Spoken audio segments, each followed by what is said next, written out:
പുരാതന പേർഷ്യൻ സാമ്രാജ്യത്തിന്റെ ഹൃദയഭാഗത്ത് നിന്ന് ഉയർന്നു വന്ന ഒരു മതം.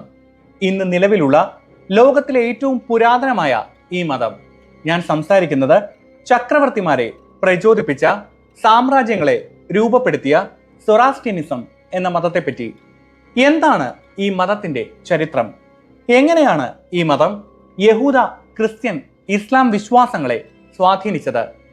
ടാറ്റ, ഗോദ്രേജ്, വാദിയ തുടങ്ങിയ പ്രമുഖ ഇന്ത്യൻ വ്യവസായികൾ പിന്തുടരുന്ന സൊറാസ്ട്രിയനിസം അഥവാ പാഴ്സി മതം എങ്ങനെ ഇന്ത്യയിലെത്തി? ഇവരുടെ ആകാശ ശവസംസ്കാരം എന്താണ്? ഈ ചാനലിലെ പുതിയൊരു വീഡിയോയിലേക്ക് സ്വാഗതം. ഞാൻ Justin Thomas and we are just in conversations.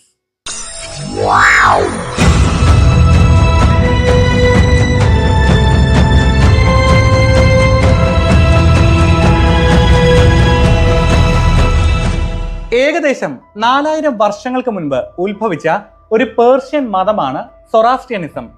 ഏകദൈവവിശ്വാസം എന്ന ആശയം തുടങ്ങിയ ലോകത്തിലെ ആദ്യ മതമാണ് സൊറാസ്ട്രിയനിസം.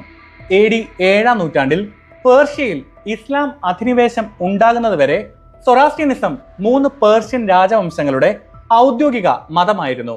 പുരാതന പേർഷ്യൻ ഭാഷയിൽ സരതൂസ്ട്ര എന്നറിയപ്പെടുന്ന സൊറാസ്റ്റർ പ്രവാചകനാണ് സൊറാസ്ട്രിയനിസത്തിന്റെ സ്ഥാപകൻ. അവസ്റ്റ എന്ന സൊറാസ്ട്രിയൻ മതഗ്രന്ഥങ്ങളുടെ ശേഖരത്തിൽ നിന്നാണ് സൊറാസ്റ്റർ പ്രവാചകനെ പറ്റി ഇന്ന് നമുക്കറിയുന്ന വിവരങ്ങൾ ഭൂരിഭാഗവും ലഭിച്ചിരിക്കുന്നത്. എങ്കിലും സൊറാസ്റ്റർ പ്രവാചകൻ ഏത് കാലഘട്ടത്തിലാണ് ജീവിച്ചിരുന്നത് എന്നതിന് കൃത്യമായ തെളിവുകളില്ല. BC 6-ാം നൂറ്റാണ്ടിൽ പേർഷ്യൻ സാമ്രാജ്യത്തിലെ രാജാവായിരുന്ന സൈറസിന്റെ സമകാലികനായിരുന്നു അദ്ദേഹമെന്ന് ചില പണ്ഡിതന്മാർ വിശ്വസിക്കുന്നു. എന്നിരുന്നാലും മിക്ക പുരാവസ്തു ശാസ്ത്രവും ഭാഷാപരവുമായ തെളിവുകൾ സൊറാസ്റ്റർ പ്രവാചകന്റെ കാലഘട്ടം BC 1500-നും 1200-നും ഇടയിലാണെന്ന് വെളിപ്പെടുത്തുന്നു. ഇന്നത്തെ വടക്ക് കിഴക്കൻ ഇറാനിലോ തെക്ക് പടിഞ്ഞാറൻ അഫ്ഗാനിസ്ഥാനിലോ ആണ് സൊറാസ്റ്റർ പ്രവാചകൻ ജനിച്ചത് എന്ന് കരുതപ്പെടുന്നു. ബഹുദൈവ വിശ്വാസം പിന്തുടരുന്ന ഒരു ഗോത്രത്തിലാണ് അദ്ദേഹം ജനിച്ചത്. ഈ ഗോത്രമതം ഹിന്ദുമതത്തിന്റെ ആദ്യകാല രൂപങ്ങൾക്ക് സമാനമായിരുന്നു. സൊറാസ്ട്രിയൻ പാരമ്പര്യം അനുസരിച്ച് 30-ാം വയസ്സിൽ ഒരു പുറജാതീയ ശുദ്ധീകരണ ചടങ്ങിൽ പങ്കെടുക്കുന്നതിനിടയിൽ സൊറാസ്റ്റർ പ്രവാചകന് ഒരു പരമോന്നത വ്യക്തിയുടെ ദിവ്യ ദർശനം ലഭിക്കുന്നു. അതിനുശേഷം അഹുറ മസ്ദ എന്ന ഒരേ ഒരു ദൈവത്തെ ആരാധിക്കുവാൻ സൊറാസ്റ്റർ പ്രവാചകൻ തന്റെ അനുയായികളെ പഠിപ്പിക്കുവാൻ തുടങ്ങി. അങ്ങനെ പേർഷ്യൻ സാമ്രാജ്യത്തിൽ സൊറാസ്ട്രിയനിസം വളരുവാൻ തുടങ്ങി. 3 പ്രധാന പേർഷ്യൻ രാജവംശങ്ങളുടെ ഔദ്യോഗിക മതമായിരുന്നു ഇത്. അക്കീമെനിഡ് പേർഷ്യൻ എംപയറിന്റെ സ്ഥാപകനായ സൈറസ് ദ ഗ്രേറ്റ് ഒരു സൊറാസ്ട്രിയൻ ഭക്തനായിരുന്നു. മിക്ക വിവരണങ്ങളും അനുസരിച്ച് ഇറാനിയൻ ഇതര പ്രജകളെ അവരുടെ സ്വന്തം മതങ്ങൾ ആചരിക്കുവാൻ അനുവദിച്ച ഒരു സഹിഷ്ണുതയുള്ള ഭരണാധികാരിയായിരുന്നു സൈറസ്. സൊറാസ്ട്രിയൻ നിയമസംഹിതയായ ആശ അനുസരിച്ച് അദ്ദേഹം ഭരണം നിർവഹിച്ചുവെങ്കിലും പേർഷ്യൻ അധിനിവേശ പ്രദേശങ്ങളിലെ ജനങ്ങളുടെ മേൽ അദ്ദേഹം തന്റെ മതം അടിച്ചേൽപ്പിക്കുവാൻ ശ്രമിച്ചില്ല. ചൈനയിൽ നിന്ന് മിഡിൽ ഈസ്റ്റിലേക്കും യൂറോപ്പിലേക്കും വ്യാപിച്ച വ്യാപാര പാതകളുടെ ശൃംഖലയായ സിൽക്ക് റോഡ് വഴിയാണ് സൊറാസ്ട്രിയനിസം ഏഷ്യയിൽ ഉടനീളം വ്യാപിച്ചത്. പേർഷ്യൻ സാമ്രാജ്യത്തിന്റെ സ്വാധീനത്തിലൂടെ യഹൂദ മതം, ക്രിസ്തുമതം, ഇസ്ലാം എന്നീ പ്രധാന അബ്രഹാമിക് മതങ്ങളെ രൂപപ്പെടുത്തുവാൻ സൊറാസ്ട്രിയനിസത്തിന്റെ തത്വങ്ങൾ സഹായിച്ചതായി ചില പണ്ഡിതന്മാർ പറയുന്നു.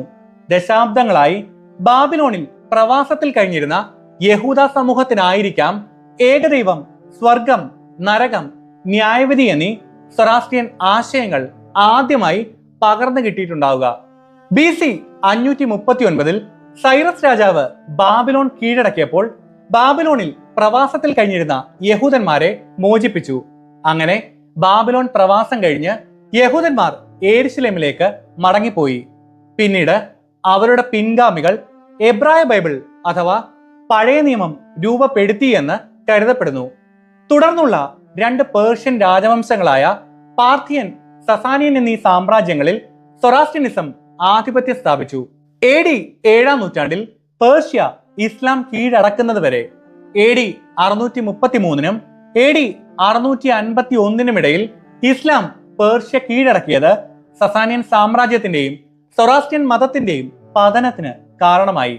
അറബ് അധിനിവേശക്കാർ പേർഷ്യയിൽ താമസിക്കുന്ന സൊറാസ്ട്രിയക്കാരോട് അവരുടെ മതപരമായ ആചാരങ്ങൾ നിലനിർത്തുന്നതിന് നികുതി ചുമത്തുകയും കഠിനമായ നിയമങ്ങൾ നടപ്പിലാക്കുകയും ചെയ്തു. കാലക്രമേണ മിക്ക ഇറാനിയൻ സൊറാസ്ട്രിയക്കാരും ഇസ്ലാം മതം സ്വീകരിച്ചു. ഇന്ത്യയിലെ സൊറാസ്ട്രിയൻ അനുയായികളാണ് പാഴ്സികൾ. പാഴ്സി പാരമ്പര്യം അനുസരിച്ച് അറബ് അധിനിവേശത്തിന് ശേഷം മുസ്ലിം ഭൂരിപക്ഷത്തിന്റെ മതപരമായ പീഡനങ്ങളിൽ നിന്ന് രക്ഷപ്പെടുവാൻ ഇറാനിയൻ സൊറാസ്ട്രിയന്മാർ പേർഷ്യയിൽ നിന്ന് പല നാടുകളിലേക്കും കുടിയേറി. AD 785 AD 936 ഇടയിൽ അറബിക്കടലിലൂടെ കപ്പൽ കയറിയ സൊറാസ്ട്രിയൻ സംഘം പടിഞ്ഞാറൻ ഇന്ത്യയിലെ ഗുജറാത്തിൽ എത്തിയെന്ന് വിദഗ്ധർ അനുമാനിക്കുന്നു. പ്രാഥമികമായി ഗുജറാത്തിലും പിന്നീട് മുംബൈയിലും സ്ഥിരതാമസമാക്കിയ പാഴ്സികൾ ഒരു സഹസ്രാബ്ദത്തിലേറെയായി തങ്ങളുടെ സൊറാസ്ട്രിയൻ വിശ്വാസവും സാംസ്കാരിക സ്വത്വവും മുറുകെ പിടിച്ച് ജീവിക്കുന്നു. സൊറാസ്ട്രിയനിസം എന്ന പാഴ്സി മതം ഇന്ത്യയിൽ വേരൂന്നി വളരുവാൻ തുടങ്ങി. പരമ്പരാഗത സൊറാസ്ട്രിയൻ ഉത്സവങ്ങളായ നൗറൂസ്, പട്ടേറ്റി എന്നിവ ഇന്ത്യയിൽ ആഘോഷിക്കപ്പെടുവാൻ തുടങ്ങി. ഇന്ത്യ സ്വാതന്ത്ര്യം നേടുന്നതിൽ പാഴ്സികൾ വഹിച്ച പങ്ക് വളരെ വലുതാണ്. ജനസംഖ്യയിൽ താരതമ്യേന കുറവാണെങ്കിലും ആധുനിക ഇന്ത്യയെ രൂപപ്പെടുത്തുന്നതിൽ അവർ നിർണായക കാരണമായി. ഇന്ത്യയുടെ സാമൂഹിക, സാമ്പത്തിക, സാംസ്കാരിക ഭൂപ്രകൃതി നിർമ്മിക്കുന്നതിൽ പാഴ്സികൾ അനുപാതമില്ലാത്ത പങ്ക് വഹിച്ചു. ഇന്ത്യയിലെ ഏറ്റവും വലിയ ബിസിനസ്സുകളിൽ ഒന്നായ ടാറ്റ ഗ്രൂപ്പ് സൊറാസ്ട്രിയക്കാർ സ്ഥാപിച്ചതാണ്. ടാറ്റ കുടുംബം പാഴ്സി വംശജരാണ്. കൂടാതെ ഇന്ത്യയുടെ സാമ്പത്തിക വികസനത്തിൽ മുൻപന്തിയിലുള്ളവരായ ഗോദ്രേജ്, വാഡിയ തുടങ്ങിയ പ്രമുഖ വ്യവസായികളും സൊറാസ്ട്രിയനിസം പിന്തുടരുന്നവരാണ്. ഇന്ത്യൻ വ്യവസായത്തിന്റെ പിതാവായി കണക്കാക്കപ്പെടുന്ന ജംഷഡ്ജി ടാറ്റ, ഇന്ത്യയുടെ ആദ്യത്തെ ഫീൽഡ് മാർഷൽ സാം മനേക്ഷ എന്നീ പ്രമുഖ വ്യക്തികളും പാഴ്സി സമൂഹത്തിന്റെ സേവനത്തിന്റെയും മികവിന്റെയും മനോഭാവത്തെ ഉദാഹരിക്കുന്നു. സൊറാസ്ട്രിയൻ വിശ്വാസത്തിന്റെ പുരാതന പ്രതീകമാണ് ഫരവാഹർ. ഒരു കൈ മുന്നോട്ട് നീട്ടിയിരിക്കുന്ന താടിയുള്ള ഒരു മനുഷ്യരൂപത്തെ ഇത് ചിത്രീകരിക്കുന്നു. നിത്യതയെ സൂചിപ്പിക്കുന്ന ഒരു വൃത്തത്തിൽ നിന്ന് നീട്ടിയിരിക്കുന്ന ഒരു ജോഡി ചിറകുകൾക്ക് മുകളിൽ ആ മനുഷ്യരൂപം നിൽക്കുന്നു. സൊറാസ്ട്രിയൻ മതത്തിൽ വെള്ളത്തോടൊപ്പം തീയും പരിശുദ്ധിയുടെ പ്രതീകമായി കാണുന്നു. സൊറാസ്ട്രിയൻ ആരാധനാലയങ്ങൾ ചിലപ്പോൾ അഗ്നിക്ഷേത്രങ്ങളെന്നും അറിയപ്പെടുന്നു. ഒരിക്കലും അണയാത്തതും നിരന്തരം ജ്വലിക്കുന്നതുമായ നിത്യജ്വാലയുള്ള ഒരു ബലിപീഠം അടങ്ങിയിരിക്കുന്നതാണ് ഓരോ അഗ്നിക്ഷേത്രങ്ങളും. ചില സൊറാസ്ട്രിയക്കാർ നിത്യജീവിതത്തിന്റെ പ്രതീകമായി എവർഗ്രീൻ സൈപ്രസ് മരത്തെ കണക്കാക്കുന്നു.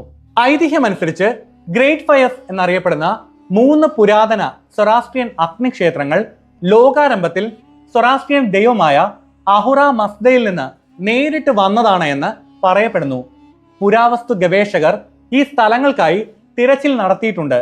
എങ്കിലും ഈ 3 അഗ്നിക്ഷേത്രങ്ങൾ എപ്പോഴെങ്കിലും ഉണ്ടായിരുന്നിട്ടുണ്ടോ അതോ ഇത് വെറുമൊരു ഐതിഹ്യകഥ മാത്രമാണോ എന്നത് അവ്യക്തമാണ്. 1990കളിൽ തുർക്ക്മെനിസ്ഥാനിലെ ബ്രോൺസ് ഏജ് പ്രദേശമായ ഗോണൂർ ടെപ്പിലെ റഷ്യൻ പുരാവസ്തു ഗവേഷകർ ഒരു പുരാതന നിർമ്മിതിയുടെ അവശിഷ്ടങ്ങൾ കണ്ടെത്തി. ഇത് BC 2ാം സഹസ്രാബ്ദത്തിലെ ഒരു സൊറാസ്ട്രിയൻ അഗ്നിക്ഷേത്രമെന്ന് വിശ്വസിക്കപ്പെടുന്നു. അങ്ങനെ ഇത് സൊറാസ്ട്രിയനിസവുമായി ബന്ധപ്പെട്ട ഏറ്റവും പുരാതന സ്ഥലമായി മാറി.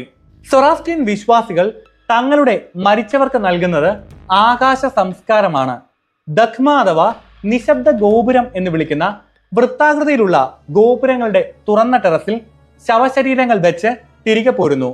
മഞ്ഞും മഴയും വെയിലുമേറ്റ് അഴുകുന്ന ശരീരത്തിൽ ബാക്കിയാകുന്ന മാംസം കഴുകന്മാർക്ക് ഭക്ഷണമാകുന്നു. കഴുകന്മാർ പൂർണ്ണമായി തിന്നു തീർക്കുന്ന ശവശരീരത്തിൽ അസ്ഥികൾ മാത്രം ബാക്കിയാകുന്നു. ഇങ്ങനെ ബാക്കിയാകുന്ന അസ്ഥികൾ ശേഖരിച്ച് ഓസ്വറികൾ എന്നറിയപ്പെടുന്ന കുമ്മായ കുഴികളിൽ നിക്ഷേപിക്കുന്നു. ഇതാണ് ആകാശ സംസ്കാരം. 1970കളിൽ ഇറാനിൽ ദഖ്മകൾ നിരോധിച്ചു. അനേകം പാഴ്സികൾ ഇന്ന് അവരുടെ മൃതദേഹങ്ങൾ കോൺക്രീറ്റ് സ്ലാബുകളുടെ അടിയിലാണ് സംസ്കരിക്കുന്നത്. എന്നാൽ ഇന്ത്യയിൽ ചില പാഴ്സികൾ ഇന്നും ആകാശ സംസ്കാരം നടത്താറുണ്ട്. മുംബൈയിൽ ഇപ്പോഴും ഒരു ദഖ്മ പ്രവർത്തിക്കുന്നുണ്ട്. ഇന്ന് ലോകത്താകമാനം സൊറാസ്ട്രിയനിസം എന്ന പേര് മറ്റു മതങ്ങളുടെ പേര് പോലെ തന്നെ ഉയർന്നു കേട്ടുകൊണ്ടേയിരിക്കുന്നു. സൊറാസ്ട്രിയൻ ദൈവമായ അഹുറ മസ്തയുടെ പേരിന്റെ സ്വാധീനമാണ് ജാപ്പനീസ് വാഹന നിർമ്മാതാക്കളായ മസ്ത മോട്ടോർ കോർപ്പറേഷന്റെ പേരിൽ ഉണ്ടായിട്ടുള്ളത്. ലോകത്തിന്റെ ഇന്നുള്ള ഘടനയിൽ സൊറാസ്ട്രിയനിസം വഹിച്ച പങ്ക് ചെറുതല്ല. നീതിയുടെയും പ്രത്യാശയുടെയും കാലാതീതമായ സന്ദേശം നൽകിക്കൊണ്ട് നൂറ്റാണ്ടുകളായി തുടരുന്ന സൊറാസ്ട്രിയനിസം എന്ന മതത്തിന്റെ കഥ ഇവിടെ അവസാനിക്കുന്നു. പക്ഷേ കോൺവെർസേഷൻസ് അത് തുടർന്നുകൊണ്ടേയിരിക്കും. We were just in conversations. Goodbye. Wow.